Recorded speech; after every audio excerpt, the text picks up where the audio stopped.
22 साल के ihsanuल्लाह ने पहले रिटायरमेंट अनाउंस की और फिर रिटायरमेंट वापस ले ली। अब सबसे पहले आप ये पूछेंगे कि क्या ये सिर्फ 22 साल का है? हाँ हाँ भाई, ये लगता 32 का है 22 का। बिल्कुल वैसे ही जैसे शाहीन शाह अफरीदी अभी सिर्फ 24 साल के हैं, शाहिद अफरीदी सिर्फ 16 साल में डेब्यू करे थे। उसी तरीके से पाकिस्तान में ये स्टैंडर्ड एज है, तो कोई चिंता करने की बात नहीं है।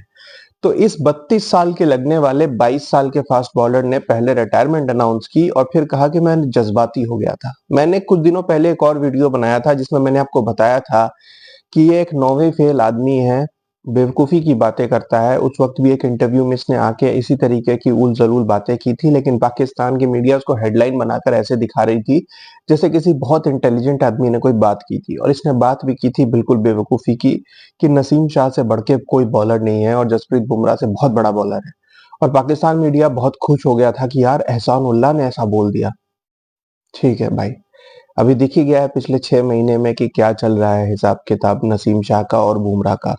उसके अलावा भी उस इंटरव्यू में इसने बहुत सारी ऐसी उलझलूल बातें की थी। और अभी जब इसने रिटायरमेंट का डिसीजन लिया तो वो डिसीजन इंस्टिगेट हुआ था इस बात से कि किसी भी पीएसएल फ्रेंचाइजी ने इसे पिक ही नहीं किया इस पीएसएल की ड्राफ्ट में। और इस बात से ये चिढ़ गया क्योंकि 2 साल पहले तक इसकी बहुत वाहवाह हो रही थी। क्यों? क्योंकि इसने 150 प्लस पे कुछ बॉल्स फेंक दिए थे, पाकिस्तान टीम में भी आ गया था। वहां पर इसने कुछ व्हाइट बॉल गेम्स खेले थे, बहुत सक्सेस तो इसे नहीं मिला, लेकिन उसके बाद बातें उठ गई कि यार ये नेक्स्ट फ्यूचर है, ये 160 भी फेंकेगा। अभी तो सिर्फ 20-21 साल में इसने 150 टच करना शुरू कर दिया है। लेकिन उसके बाद इसे इंजरी हो गई। इंजरी में आपको पता ही है कि पीसीबी इंजरी का ध्यान कितने अच्छे से रखती है। शाहीन शाह अफरीदी के साथ किस तरीके से बेहतरीन ध्यान रखा था। जो भी प्लेयर इंजर्ड होता है वो जब लौट के आता है तो ही इज बेयरली हिज 100%। लेकिन बीसीसीआई के साथ ऐसा नहीं है। जसप्रीत बुमराह हो, ऋषभ पंत हो या अभी शमी का देखना बाकी है, ये सब जब रिकवर होके एनसीए से आते हैं तो they perform better than they were, they are fitter than when they went injured into the NCA. तो इतना ध्यान रखा जाता है। लेकिन पीसीबी के साथ ऐसा नहीं है। पीसीबी में कोई भी प्लेयर अगर इंजर्ड होकर जाए तो वो बेयरली अपना 50-60% ही रिकवर होकर आता है। और एहसानुल्लाह के साथ कुछ ऐसा ही हुआ। एहसानुल्लाह की पेस थोड़ी गिर गई और उसकी वजह से एहसानुल्लाह ने, जिसको कहते हैं ना, कुछ टेक्निकल करेक्शंस करते हैं बॉलर, क्योंकि हर बॉलर हर टाइम 160 नहीं फेंकता। ब्रेट ली भी अपने करियर के एंड तक 140-145 पर आ गए थे, लेकिन इसका ये मतलब नहीं था कि वो रन पे रन खाए जा रहे हैं और विकेट नहीं ले पा रहे। पेस जब ऊपर नीचे होती है तो बॉलर्स उस हिसाब से अपनी लाइन और लेंथ में कुछ एडजस्टमेंट करते हैं, क्योंकि still 140 plus is a decent pace. लेकिन एहसानुल्लाह शायद वो करेक्शंस नहीं कर पाए, ना पीसीबी के कोचेज उनको इस हिसाब से ट्रेन कर पाए। और अभी उनकी जो चैंपियंस कप डोमेस्टिक टी20 ट्रॉफी हुई थी वहां पर एहसानुल्लाह को काफी रन पड़े, जिसकी वजह से किसी फ्रेंचाइजी ने उन्हें पिक नहीं किया। इनफैक्ट एक फ्रेंचाइजी ओनर ने यह कहा कि पीसीबी के डॉक्टर से उनकी बात हुई है और उस डॉक्टर ने यह कहा है कि अब एहसानुल्लाह का आर्म उतना स्ट्रेट कभी नहीं हो पाएगा और 150 तो वो जिंदगी में नहीं फेंक पाएंगे।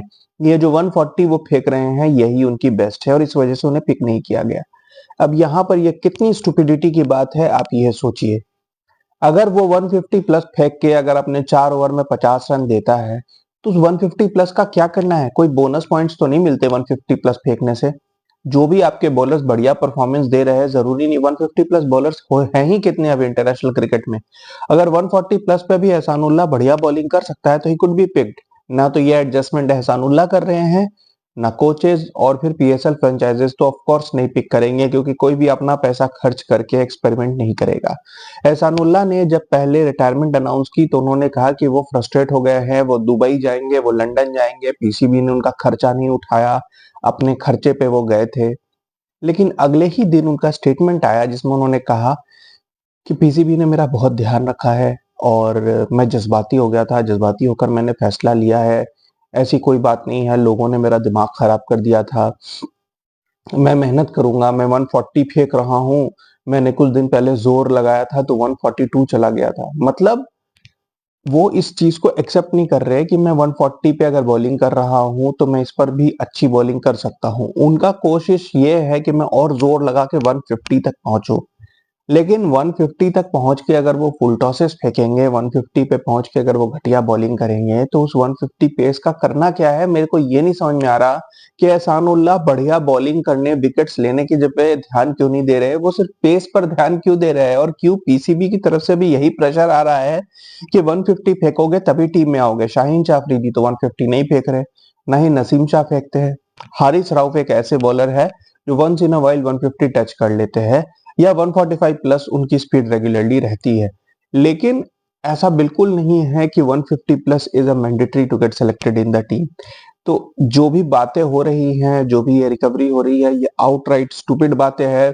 एहसानुल्लाह का मेरे ख्याल से दिमाग खराब हो गया है, और अगर उनका एम सिर्फ यही है कि 150 प्लस फेंक के मुझे टीम में आना है, तो मेरे ख्याल से उनका रिटायरमेंट का फैसला ही सही था। टीम में वापस उनकी जगह नहीं बनती। Keep watching guys, thank you.